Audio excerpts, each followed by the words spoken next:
আমাদের বিজ্ঞ আলেমরা বারবার বলার পরেও জামাত কেন তাদের আকীদা ঠিক করে না, কিংবা মওদুদিবাদ যে আকীদা তারা লালন করে সে আকীদা কেন তারা ঠিক করে না।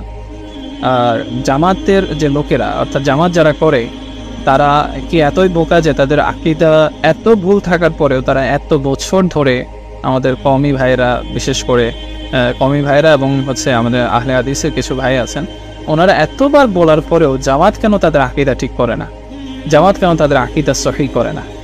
আসলে জামাতের আকীদাটা কি, আর জামাতের আকীদার যে ভুলটা সেটা কোথায়, এই বিষয়ে আমরা একটু কথা বলবো ইনশাআল্লাহ। জামাতের যে আকীদা বা তারা যে মওদুদিবাদ বলে, ইদানিং একটা প্রশ্ন এসেছে, যেটা বেফাকের একটা প্রশ্নপত্রের মধ্যে এরকম একটা প্রশ্ন এসেছে যে মওদুদিবাদ বলতে গিয়ে বুঝো, বা মওদুদিবাদের যে ভ্রান্ত আকীদা আছে সেগুলো তুলে ধরো।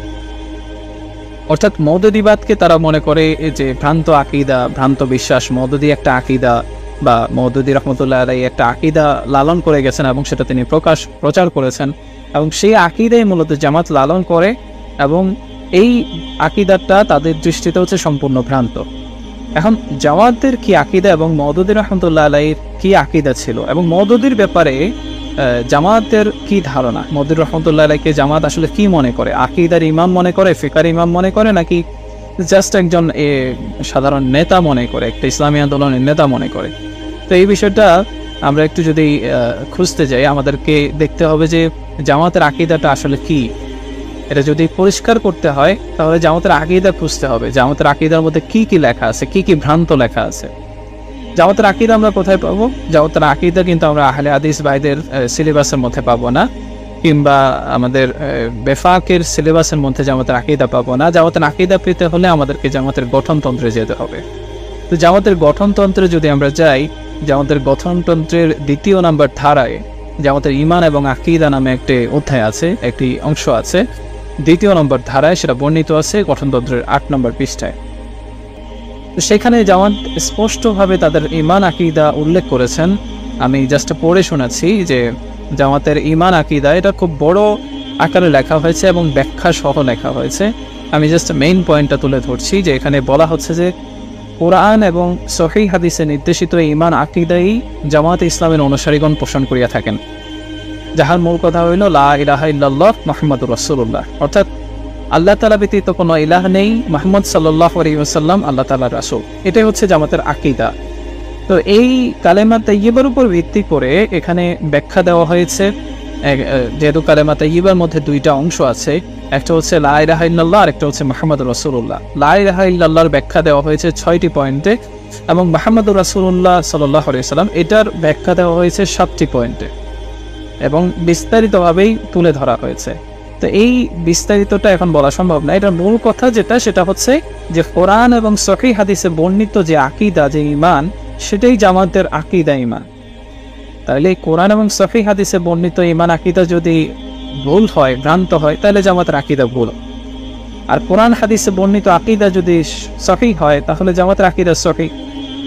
কিন্তু এই আকীদাকে নিয়ে মূলত প্রশ্ন করা হয় যে মওদুদিবাদ বা মওদুদি আকীদা। এখন কথা হচ্ছে যে মওদুদি রহমতুল্লাহ আলাইহি আলাদা আকীদার ইমাম ছিলেন কিনা, কিংবা আলাদা কোনো আকীদা প্রচার করে গিয়েছিলেন কিনা, কিংবা জামাত ইসলামী আলাদা কোনো আকীদা লালন করেন কিনা। যারা জামাত করে তারা কিন্তু এটা ভালো করেই জানে যে জামাত অন্য কোনো জামাতের আলাদা কোনো আকীদা নেই। যে আকীদার কথা আমাদের কওমি ভাইরা বলে, যে আকীদার কথা আমাদের আহলে হাদিসের ভাইরা বলে, জামাত কখনোই এমন কোনো নির্দিষ্ট আকীদার কথা বলে না। এবং আহলে সুন্নাত ওয়াল জামাতের যে আকীদা, বাংলাদেশ জামাত ইসলামীরও সেম আকীদা, এবং সেম আকীদাই লালন করে। বাংলাদেশ জামাত ইসলামের সিলেবাসের অন্তর্ভুক্ত একটা টপিক আপনাদেরকে আমি পড়ে শোনাই, যে মাওলানা মওদুদি রহমতুল্লাহ আলাইহির ব্যাপারে জামাতের কি ধারণা এবং আকীদার ব্যাপারে জামাতের কি ধারণা। তো সেই সিলেবাসের মধ্যে উল্লেখ আছে যে 20 শতাব্দীর অন্যতম শ্রেষ্ঠ ইসলামী চিন্তাবিদ মাওলানা মওদুদি রহমতুল্লাহ আলাইহি যেহেতু নতুন কোনো ফিকা বা আকাইদের উদ্ভাবনী করেন নাই, তাই তাকে ফিকা বা আকাইদের ইমাম মনে করার কোনো প্রশ্নই আসে না। যেহেতু ইমাম মওদুদি রহমতুল্লাহ আলাইহি কোনো আকিদার উদ্ভাবনী করেন নাই, কোনো ফিকার উদ্ভাবনী করেন নাই, সুতরাং আমি যদি বলি যে সেই মানুষটার আকীদা ভুল ছিল, সেই মানুষটা যে আকীদা প্রচার করে গেছেন সেটা ভুল প্রচার করেছেন, সেই মানুষটা যে ফিকা দিয়েছেন সেটা ভুল দিয়েছেন, আর সেই মানুষটা তো আকীদা বা ফিকহ নতুন করে কোনো কিছুই নিজে প্রচার করেনও নাই। যে মানুষটা উদ্ভাবনই করেন নাই, আপনি সেটার জন্য তাকে তহমত দিচ্ছেন, তাকে অপবাদ দিচ্ছেন যে সেই মানুষটার আকীদা ভুল ছিল, সেই মানুষটার যে প্রচার করা আকীদা মওদুদিবাদ আকীদা সেটা ভ্রান্ত ছিল। এরপর এখানে লেখা আছে জামাত আহলে সুন্নাত ওয়াল জামাতের আকীদাই মেনে চলে, আর ফিকহের দৃষ্টিতে জামাতের বিশেষ কোনো মাযহাব নেই।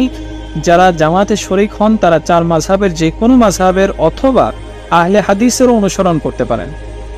অর্থাৎ আহলে হাদিস থেকেও যদি কেউ আসেন জামাতে অংশ নেওয়ার জন্য, জামাতের সাথে থাকার জন্য, কিংবা জামাতের সদস্য হওয়ার জন্য, তাহলে সেও আহলে হাদিস থেকে এসেও হতে পারবে। কিংবা ইমাম শাফির অনুসারী কেউ যদি আসেন, ফিকার অনুসারী, ইমাম আবু হানিফার অনুসারী যদি কেউ আসেন, আহমদ ইবনে হাম্বল রাহমাতুল্লাহ আলাইহি অনুসারী যদি কেউ আসেন, যে চার মাযহাবের যে কোনো একটি মাযহাবের অনুসরণ করেও যদি কেউ আসে, তাহলে সেও জামাতের অংশীদার হতে পারবে, সেও জামাতের সঙ্গী হতে পারবে। আবার আহলে হাদিস থেকেও যদি কেউ আসে, সেও জামাতের সঙ্গী হতে পারবে। অর্থাৎ জামাতের নির্দিষ্ট কোনো আকীদা, আলাদাভাবে কোনো আকীদা নাই, আলাদাভাবে কোনো ফিকহ নাই যেটা জামাত লালন করে। কিন্তু জামাত বিদ্বেষী আমাদের কিছু ভাই আছেন, যে ভাইগুলো বছরের পর বছর ধরে, দশকের পর দশক ধরে জামাতের বিরুদ্ধে এই অপপ্রচার, মওদুদী রাহমাতুল্লাহ আলাইহির বিরুদ্ধে এই অপপ্রচার করে যাচ্ছেন।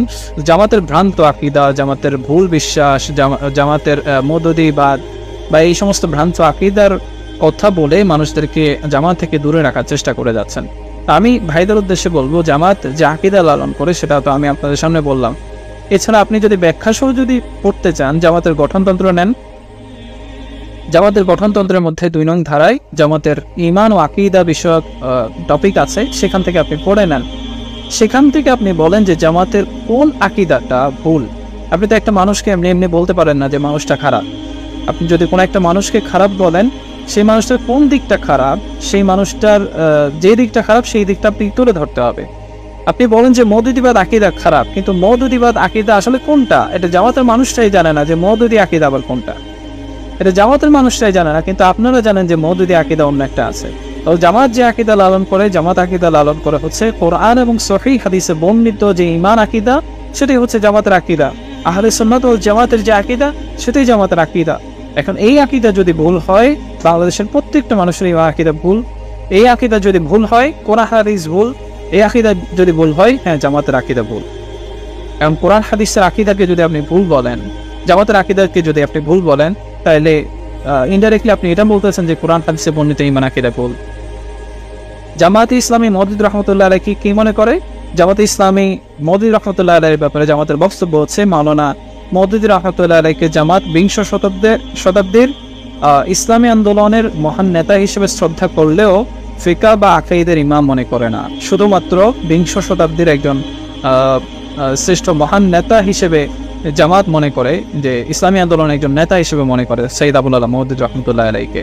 তিনি ছিলেন একজন সংগঠক, তিনি ছিলেন একজন নেতা, ইসলামী আন্দোলনের একজন নেতা ছিলেন, তিনি নেতৃত্ব দিয়েছেন, তিনি সংগঠন প্রতিষ্ঠা করেছেন। তিনি কোনো আকীদা প্রতিষ্ঠা করেন নাই, তিনি কোনো ফিকহ প্রতিষ্ঠা করেন নাই।